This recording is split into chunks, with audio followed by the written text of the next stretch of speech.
Okay, so we're going to review the Polygon interior angle theorem.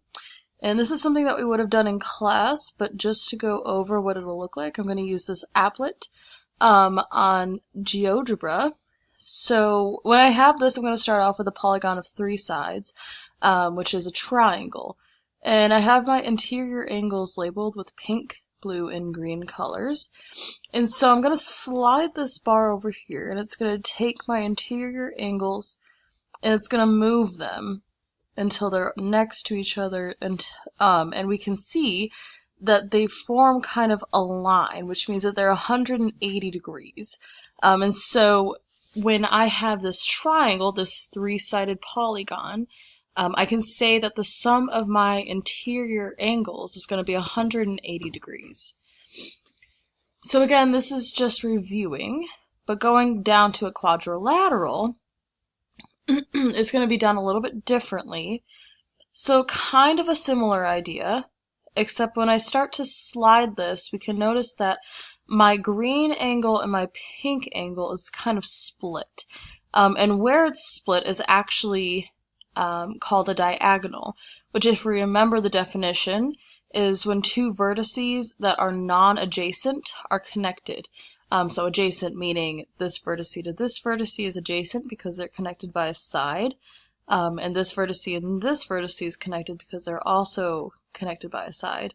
So we can connect this pink to green because they're kind of across from each other. They're not directly touching each other. And when we take those angles from that diagonal and we move it down to the blue angle, we again form a straight line.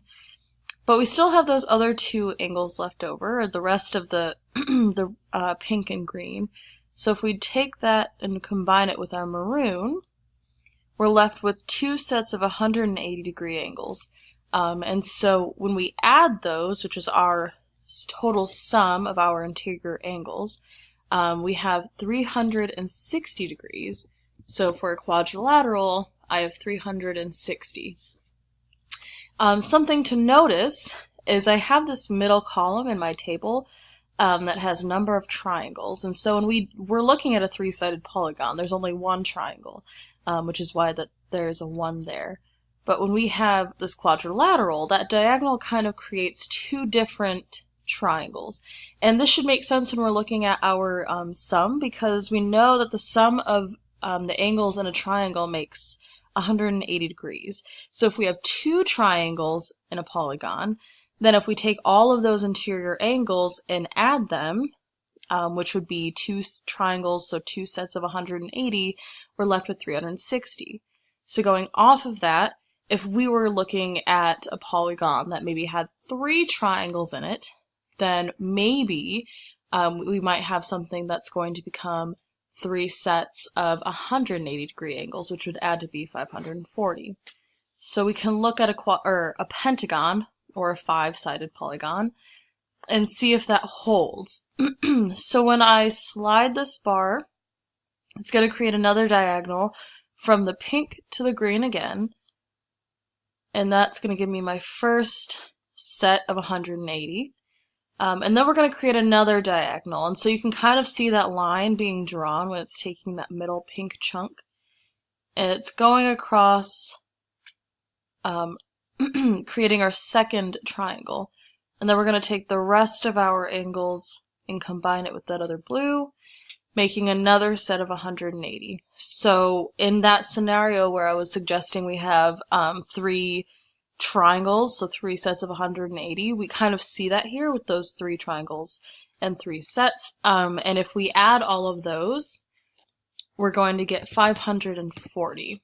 So we can say that the sum of our interior angles for a 5-sided polygon is going to be 540 degrees.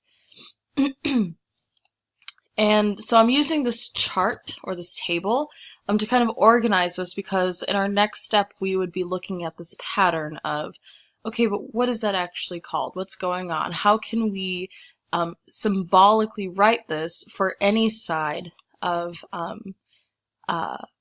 polygons? So it doesn't necessarily have to be our basic 3, 4, 5, but maybe for like an 11-sided polygon or an nth-sided polygon. But to continue finding this pattern, I'm going to look at a hexagon, and this will be the last one I review.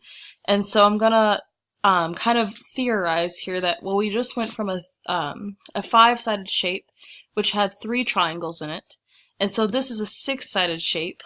So I'm going to guess that maybe there are 4 triangles, which is already in my table, but and again, this is review. But let's see if that actually happens. So when we slide this bar over, that first diagonal is made again from the pink. And if you'll notice when it's making these diagonals, it's all going from one vertice.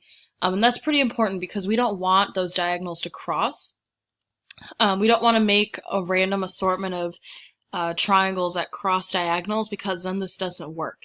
You have to start your diagonals from one vertice going out to any non-adjacent vertices.